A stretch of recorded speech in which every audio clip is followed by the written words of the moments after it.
Welcome to the AskARoofer podcast, where all your roofing questions find their answers. Your hosts, Megan Ellsworth and Lauren White, peel back the layers of the roofing world to reveal the knowledge, tips, and FAQs you've been curious about. From shingles to skylights, metal to asphalt, we're here to demystify the system above your head.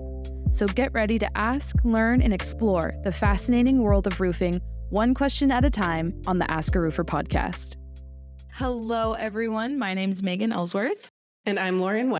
And this is the AskARoofer podcast. Welcome back. So excited to have the gentleman of S5 on the podcast today, talking about all things solar and solar energy, Rob Haddock and Mark Gies. Hello, gentlemen. Welcome to the podcast. Good to see you, Lauren. Good to be here. Yeah, great to be here. Well, let's dive right in and start with you, Rob. Have you introduce yourself and a little bit of the history of S5? Sure. How many hours do I have? So yeah, I'm the founder and CEO of S5. And S5, if your viewers are not familiar with our brand, we innovate. We're an innovation company, and we innovate better ways to attach things to metal roofs that are ways that do not impinge the integrity of the roof, maintain roof warranties, and all that sort of stuff. And of course, people mount a lot of things on roofs, and metal roofs in particular. And we have really good solutions to do that. Quick, slick, easy, and preserve the integrity of the roof. My background prior to that was in contracting. So your show is Ask a Roofer. We're not roofers. But I used to was. And did a lot of metal roofs, and I was in metal construction for many, many years until the founding of S5 about 33 years ago now, 32, 33. Very cool. Amazing. Well, glad to have you on. Mark, let's hear a little bit about you. Hi, Mark Gies. I've been with S5 going on 5 years now. Been a great ride. And beyond that, I've been in the solar industry for 15 years. Actually, this month will be 15 years, a long ride. And most of that has been with mounting systems. So what we're talking about now is what touches the roof, what part of the solar system is really the mechanical part on the roof, has been my entire career in the solar. Amazing. And happy to be at S5. Great. So, we're talking about solar today, and for home and building owners who are wanting to have solar installed on their roofs, what are some of the steps that they should expect during this installation process? Art, you want to take that Sure. one, and I'll interrupt you if I think it's appropriate. So I guess how I would answer that is the steps are pretty straightforward. It's very similar to any kind of contracting work you would have done. So you find the right contractor, you keep on top of things. They will look over your roof, work with you on a good plan to do it, and provide a bid, and then you may go to multiple contractors and then really find the one that you're the most comfortable with and go with it. But I think what is the critical part of that is finding that right contractor, because there's definitely a lot of fly-by-nights. There's definitely folks that are not on the up and up. So it's really critical through recommendations or whatever is to find that right person. And once you find that right person, they really will do right for you and do all the work needed and lead you along the right path. So the steps are pretty straightforward. It's just really making sure you find that right person, that right team to help you with. I got to amen to that. Because as in almost any trade, 80 or even 90% of the people doing it aren't that good at it. And there's only, maybe it's the 80-20 rule, but I think it's more like a 90-10 rule that a small percentage of the people that are out there trying to earn a living doing whatever they're doing are not all that great at it. And so that's a big deal, is to find the right contractor who's competent. And of course, there's some ways to, to check references, make sure that they're a member perhaps of, what's the solar educational group? NABCEP, sorry. NABCEP. Yep. And exhibit best practices in everything they do. Yeah, absolutely. And then that guy will help you assess your roof and how solar friendly it is and that sort of thing. But one thing to remember is that even some of the better solar contractors don't know a lot about roofing. So it's really right. It's really a key find if you find one who does know a lot about roofing. But if you don't, then you should know a lot about roofing. Make sure that he doesn't screw up your roof, right? Yeah, and we did a episode a few days ago, all about trying to find a contractor that works closely or in conjunction with solar installers. So kind of they work hand in hand. So you are making sure that you're getting the best installation with your solar system. It really is. It is kind of rare, because the same thing goes in reciprocal. There aren't a lot of roofing contractors who know much about solar. Right. So it's kind of a rare find to find one who is really well versed in both trades. But there are more and more. Solar contractors are finding that it just makes sense to integrate solar with their business model. Yeah. So how does the choice of mounting equipment affect the longevity and efficiency of a solar panel system? Well, obviously, the mounting system is what holds the solar to the roof, and so it's sort of like your motor mount bolts under the hood of your car. They're holding the engine onto your car, so the mounting system plays a pretty significant role in making sure that solar modules don't take off in a windstorm or slide down the roof in a heavy snowstorm. And so the important thing is to make sure that the contractor is using a tested and engineered solar mounting system. And we also look at warranties. A lot of people pay a lot of attention to warranties, and our warranties at S5 are for the life of the roof. And another thing that people should realize is that solar, first of all, is a greater investment than the roof. So the solar is apt to cost 5 to 10 times as much as the roof that it's mounted on. So it's a very valuable asset. And you want to preserve the integrity of both. And the life of solar is documented to be something over 33 years. That was from a Berkeley study that was done about 3 years ago. And the life expectancy, the mean life or average life of a solar system grows year over year as technologies are improving. And so one might assume that today, to figure a 35-year life of the solar system, it's got to be there for 35 years. And the system, the mounting system, has to make sure it stays there. Yeah. Yeah, I view that question. It's a really important question for our company because I think it's as much about the product, but it's about the company you're buying it.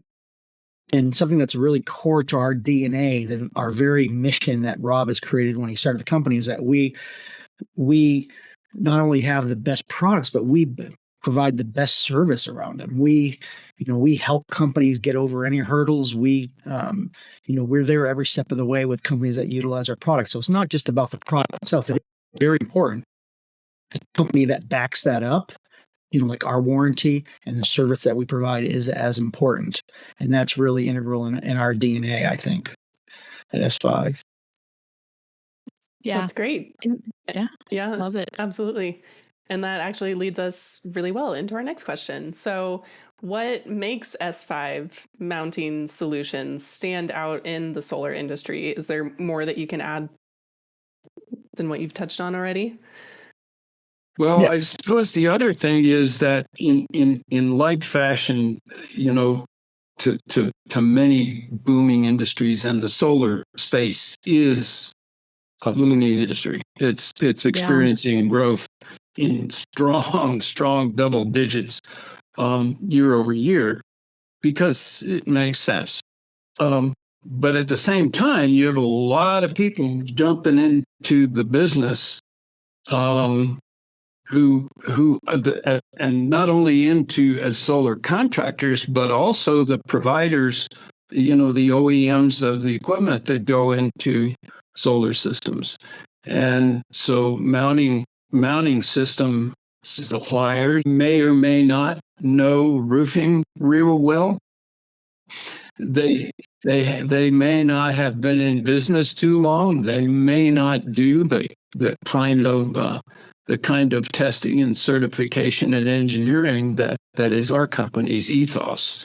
But there are many Me Too's out there.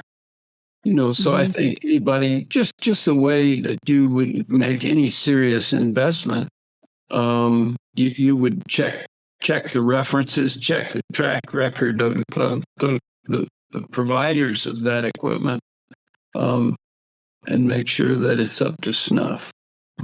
What I see as setting us way apart from everybody else is that we have a long history of actually being part of the roofing community.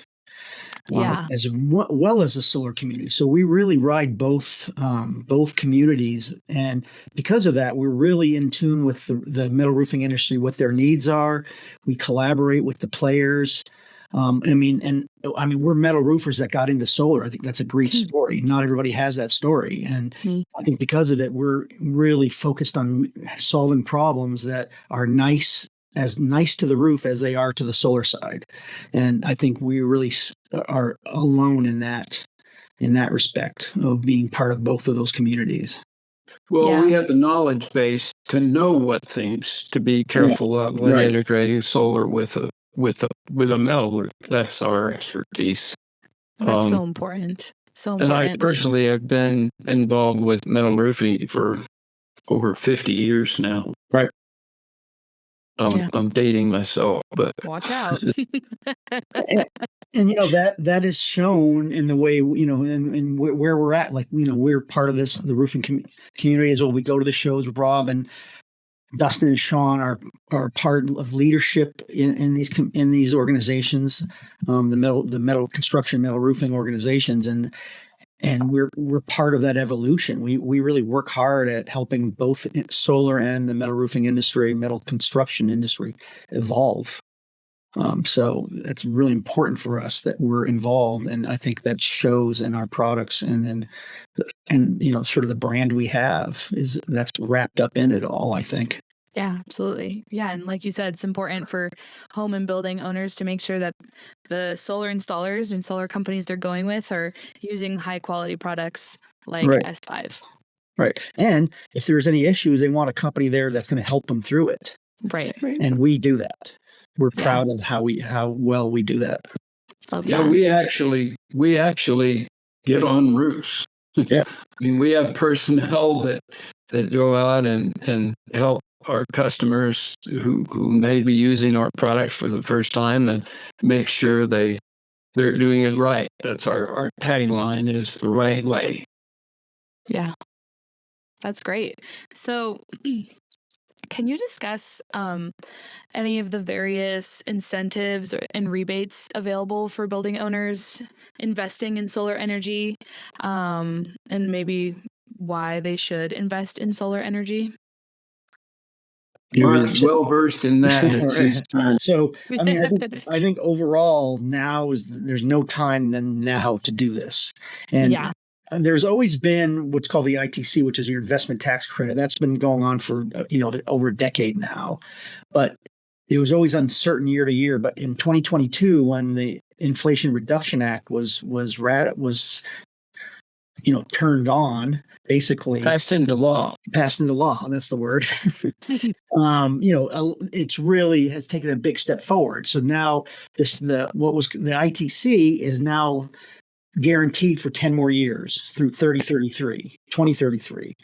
Along with that is now big thing, which really is that nonprofits who don't pay taxes really can never take advantage of that. So now there's new parts of that allow like a church organization or some nonprofit to take advantage of that 30% through cash grants. So that's kind of opened up possibilities for nonprofits to go solar as well. So, and then besides that, now there's a domestic content adder, so that if you buy 40% of your system up on solar system is made in the U.S., you get another extra 10% of cash back of your system.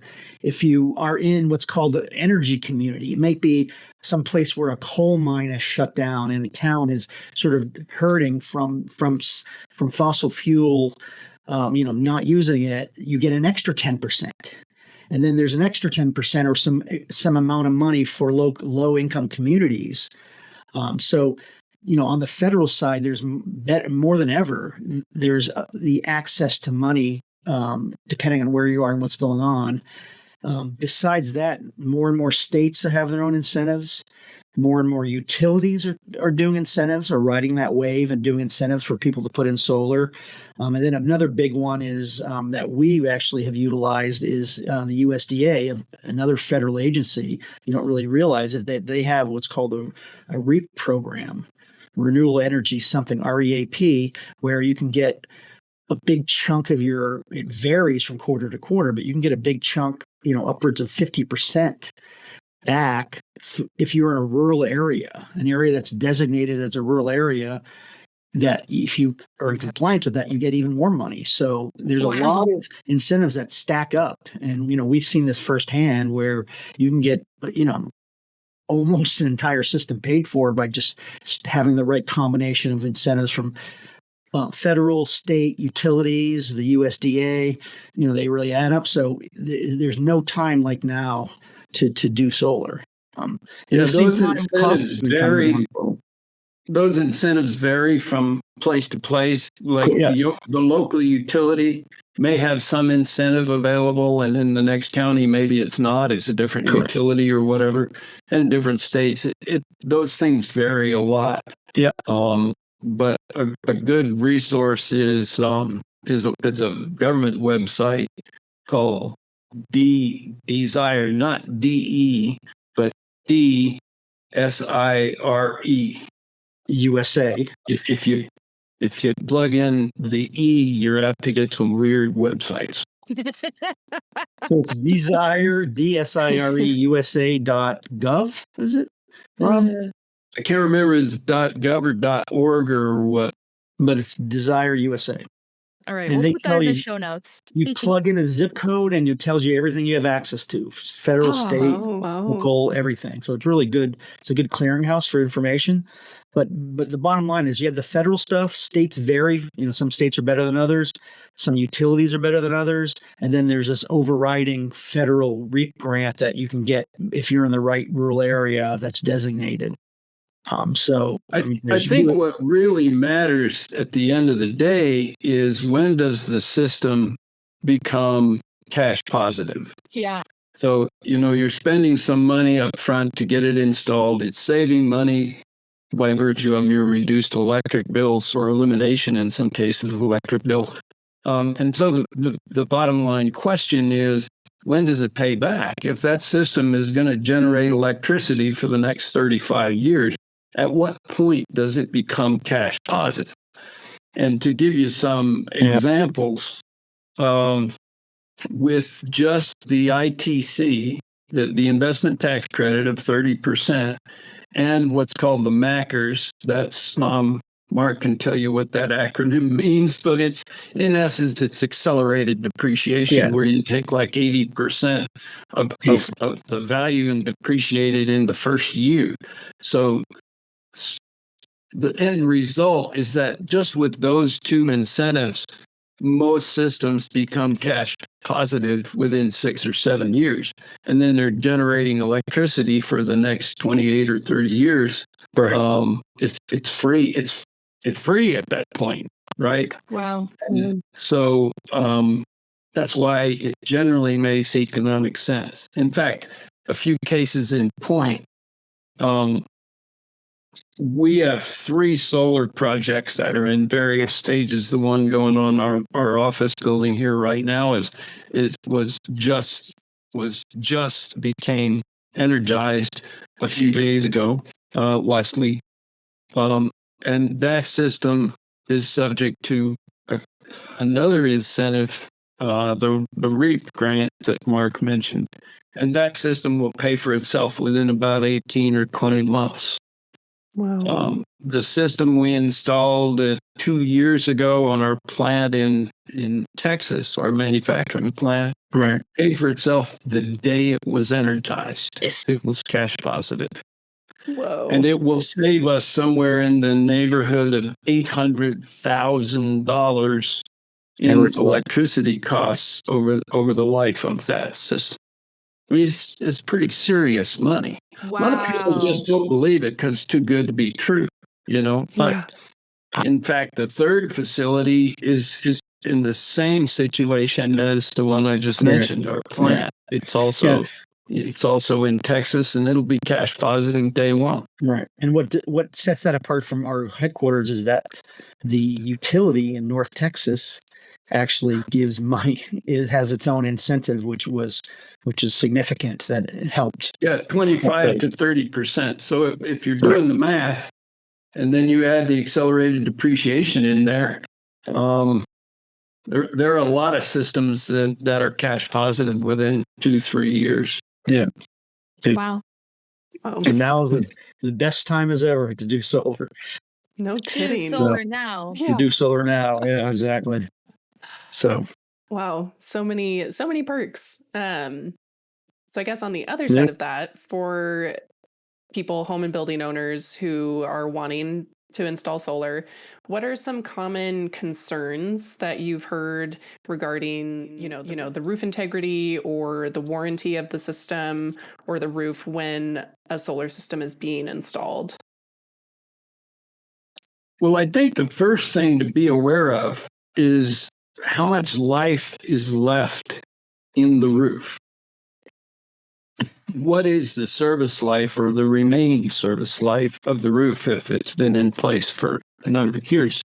Because if the roof needs to be replaced, and most roofs that are non-metal do need to be replaced mid-life of the solar, it upsets the financial pro forma that I just explained to you.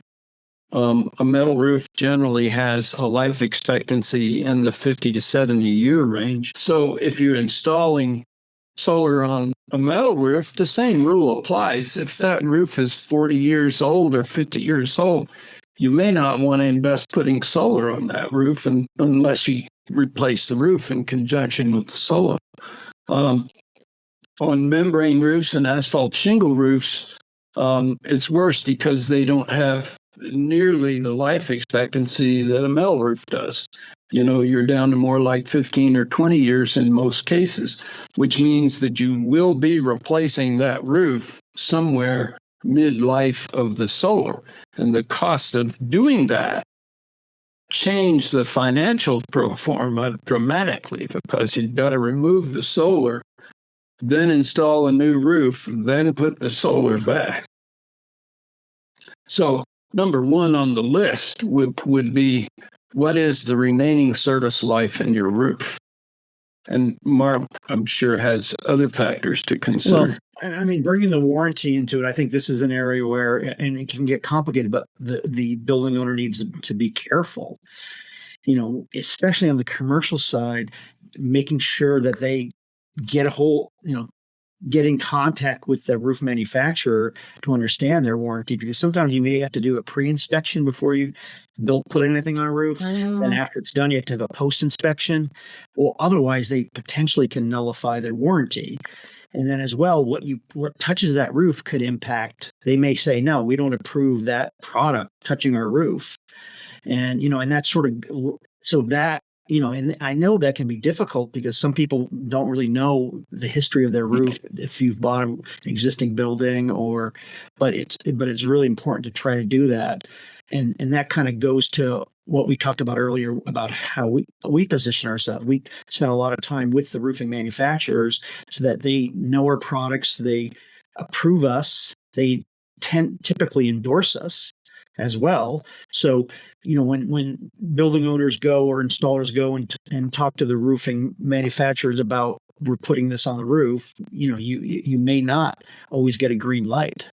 Sometimes they will say we're not going to hold the warranty if something happens because we don't approve this product. But that's why we spend that time and effort to collaborate and to work with that community to make sure that we are approved and we are endorsed. And we don't cancel any warranties with our product, but that is a big factor as well is the warranty of the roof. Yeah, those are some good takeaways. We always say you have to look at the roof and the solar as a single asset. It's analogous, to the engine on the chassis of your car. I mean, they're interdependent. So you really have to look at them as a single asset. And given the extreme cost of solar or the value of it, you want to make sure that your roof is going to last as long as your solar. Yeah, absolutely. That's why everyone should have metal roofs. Right. Well, we're kind of advocates, but we don't sell roofing. We're not here to sell roofing. We don't sell metal roofing. We just sell little widgets to mount things on. But that is a big message. I say that so often I forget to say it sometimes, is that it's important to look at it as a single asset. And, so true. And metal roofing is just such a superior platform to put solar on, we feel, because of that longevity plus recyclability. The reason people are in solar is to help our environment.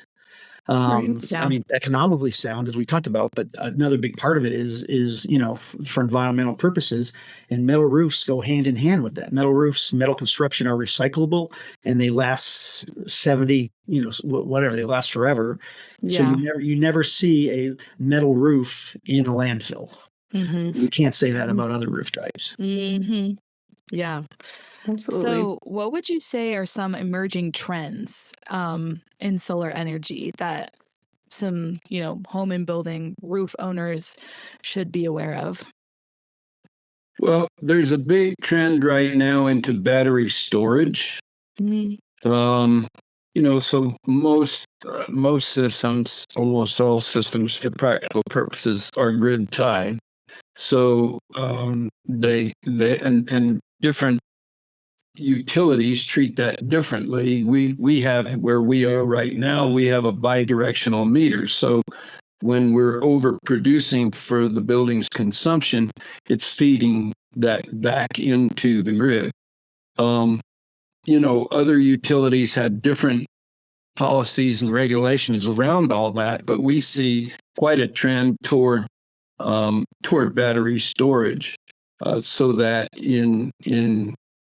on days and times of the year that the solar is less productive or the building is unoccupied or whatever, that energy is stored in batteries. Now, batteries have a much shorter service life than the solar system does too. So a battery-backed system, the payback on the battery portion of it is not, the ROI is not as good as it is without batteries. So a lot of people are still not using batteries, but that's really a global trend.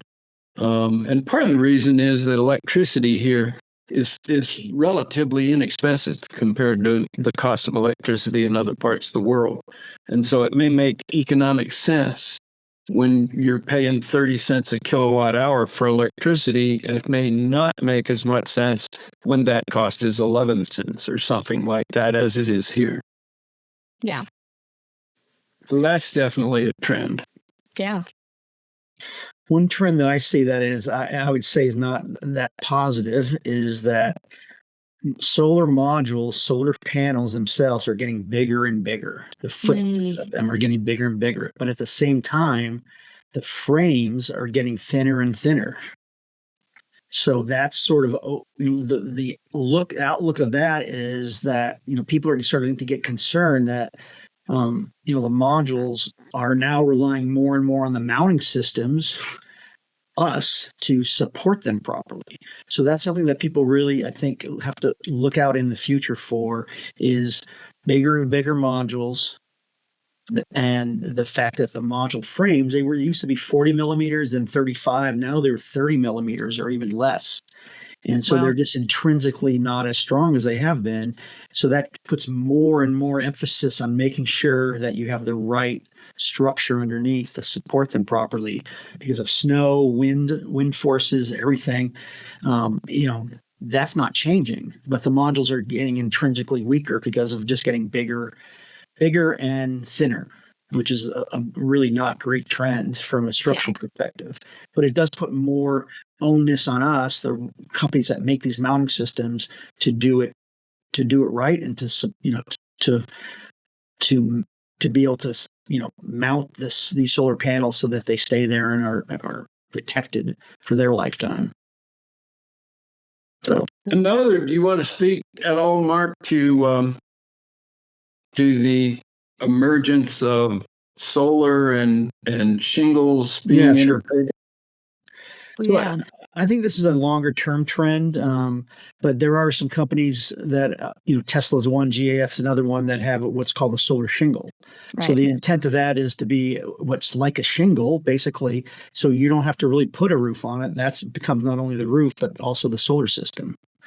And when I think the long term outlook of that is that, the idea of really integrating things together is a positive thing.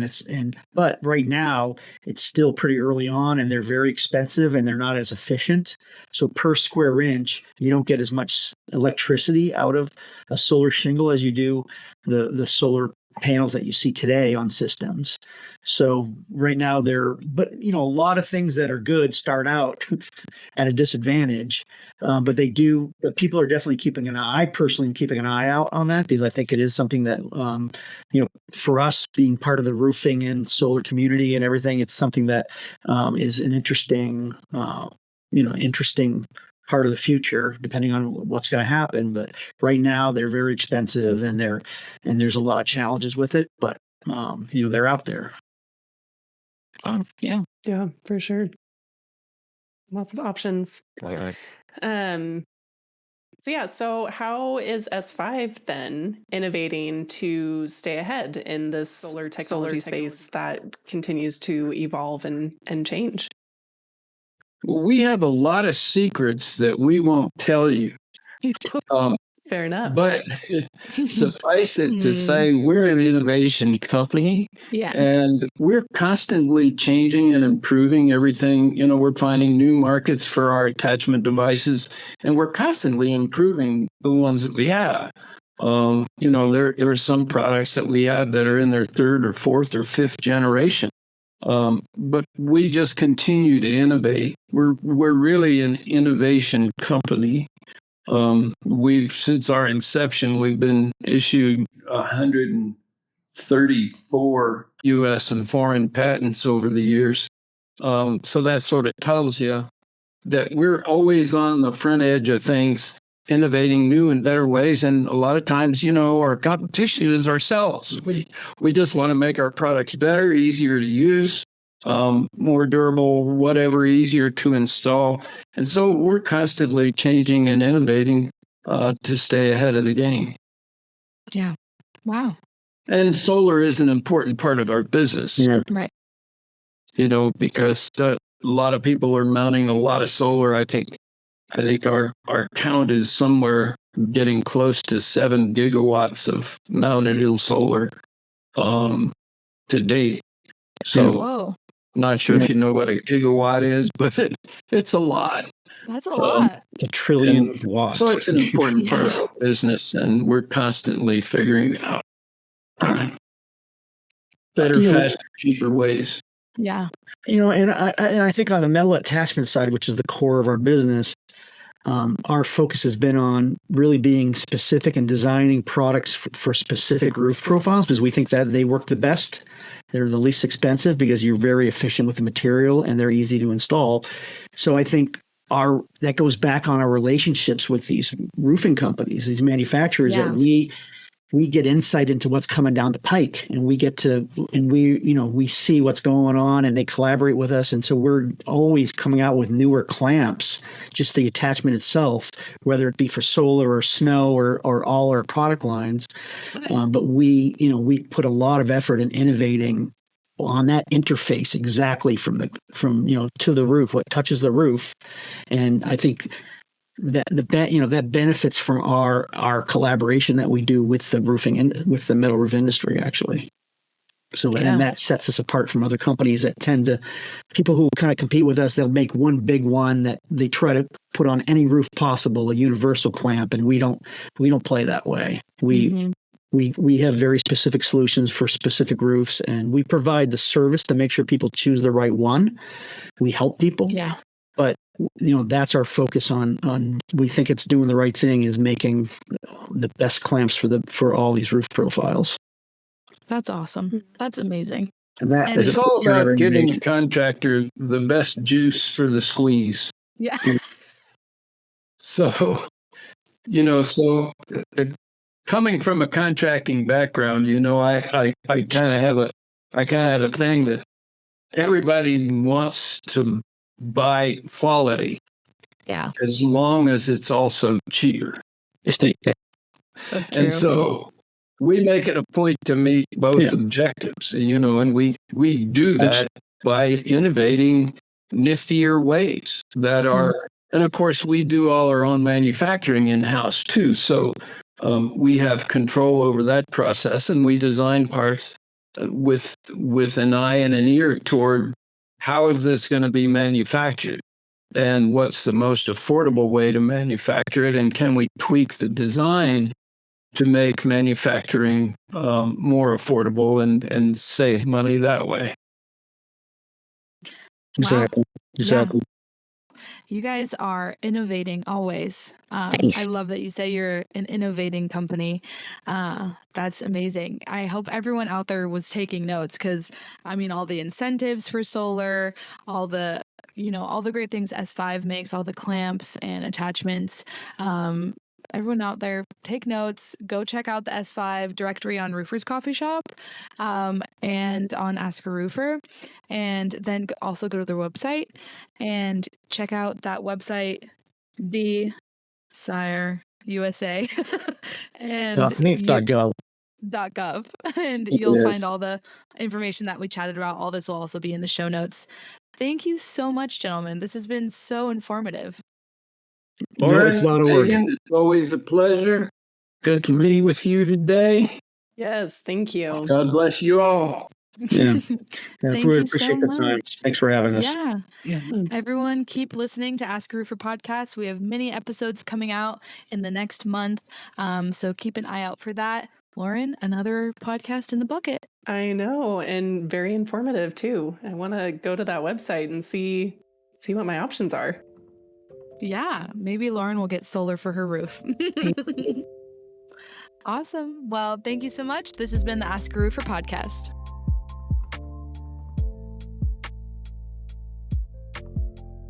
Hot takes after the S5 AskARoofer podcast. We just chatted with Mark Gies and Rob Haddock from S5. And boy, was that a lively conversation. Gosh. Yeah. Seriously. You got to stay on your toes with Rob. Such a hoot and a half. I wish he was my grandpa. Oh, it was a good conversation. Very fun. So fun. I learned lots about solar. in attaching solar systems to roofs. One thing that really stuck out to me was that metal roofing is so great. I mean, I've already been a fan of metal roofing because like the sustainability aspect of it, it's like infinitely recyclable. They were saying like, you'll never see a metal roof in a landfill. I love that. I feel like there's like no other type of roofing that can really truly say that. I feel like. Right. Not yet, at least. Who knows? Good point. Not yet. And they were saying like not every roof was meant for solar. And not in the meaning of like the pitch of the roof or whatever, like meaning not every roofing material. Because podcast that we did previously talking about like wanting to get your roof evaluated or replaced before installing solar, like with metal. If it were me, if I were the homeowner, I would just put metal down and then put the solar, because that metal is going to last the same amount of time as your solar, probably even will outlive your solar system. Which is so cool. And they were kind of touching on too, I mean, what you said earlier, not every roof is meant for solar because, you know, roofs have a lifespan. So if you have moved into a home and maybe you don't know how old your roof is, if there's only really 5 more good years of that roof, you know, you really want to get that evaluated before installing solar, because solar is also built to last. So having to replace your roof after 5 years and take that whole solar system down to then replace it is just a headache for everyone involved. A headache. Yeah. As much as we love roofing here, like no one wants to have their roof replaced multiple times within the span of like 10 years. So true. Oh yeah, so true. Yeah. Yeah. And then solar shingles. Yeah. How cool are those? I know. Revolutionary. Right? We saw some at the IRE, the International Roofing Expo. Right. Yeah. Cool. From Tesla, and GAF has some too. So they're beautiful and sleek and just integrated right into the roof instead of being on a mounting system. But they are still really new. I mean, there's only a couple on the market right now. And, you know, who knows what the future holds for those. They're really cool. It was interesting. Yeah. Rob and Mark seemed a little wary of the shingles. They were like, it's cool, but not so sure about it. Right. But yeah, who knows? I don't know. Who knows? And my huge thing, all of the incentives that are available for homeowners for having solar installed. Incredible. There's so much out there. I know. It makes me want to install solar, even though I don't own my house. I know. I'm like, Ted, my landlord, come on, let's do this, bud. Seriously. The cash back is insane. Right. Well, and they were saying too, one of the S5 facilities, they had solar installed, and the same day it was profitable. Cash positive. Yeah. Yeah, cash positive with their electric and their solar and all of that. Yeah. I'm like, I would like that. And they were saying too, oh God, me too. That was in North Texas where their plant is. And they were saying like something to do with certain municipalities or counties or cities, towns. They all have different kind of like rebate incentives for adding solar. And so I guess that one that plant is in has like a higher cashback rebate incentive situation. And so, so maybe that's something to look for if you're like a first-time homeowner looking to buy soon. Like maybe look around if you want to install solar, like, you know, that's something you want to do. Look around for these counties or areas in the states that have higher incentives over other areas. Right. Yeah, that was, I know, I really wanted to get solar. How do I do this? I know. They sold us. They did their job. They did without even trying. They don't even sell solar. They sell like, you know, S5 is a great company. They sell all these different attachment systems that you can attach anything. So you can attach multiple types of things to your metal roof, like snow guards, lights, solar system panels. Attachment systems, mounting systems. And then they were talking about how one negative trend that they've been noticing is all these solar systems, the panels are getting bigger and buff But the mounting systems are like, the little tiny legs attached to said panels are getting teeny tinier. Yeah. So that's a bummer. Right. Yeah, not really what you want. So being aware of, as a home and building owner, if you are getting solar, being aware of those specifics of the mounting system and the solar panel being installed and asking those questions of the installer. And, everybody we talk to on this podcast is all like, home and building owners are so much more informed now. They know their stuff. And so, just kind of reiterating that of do a little bit of research and make sure that you're getting something that's going to last and finding that reputable manufacturer or contractor. It's you out there. You're the smart home or building owner listening to this podcast, and you're smart because you listen to this podcast. So true. Good job. Well, this was an invigorating podcast. Wish I owned a home so I could put solar on it. And maybe I will someday soon. And Lauren, you own a home, so there's no excuses there. I know. But it's combined with other people's homes. The whole condo situation makes it a little challenging with we had roof. We had an episode on that, multifamily homes. Yes, and what you should know about your roof. Lots of takeaways there. But one day when I own my own home, I would like metal and solar. Yes. So goals. Heard it here first, folks. Well, this has been fabulous, and we'll catch you all on the next AskARoofer podcast. Can't wait. If your roof needs answers, subscribe now to the AskARoofer podcast. We've got your questions covered, one episode at a time. Go to AskARoofer.com to submit your questions and learn more. Stay tuned and keep those questions coming.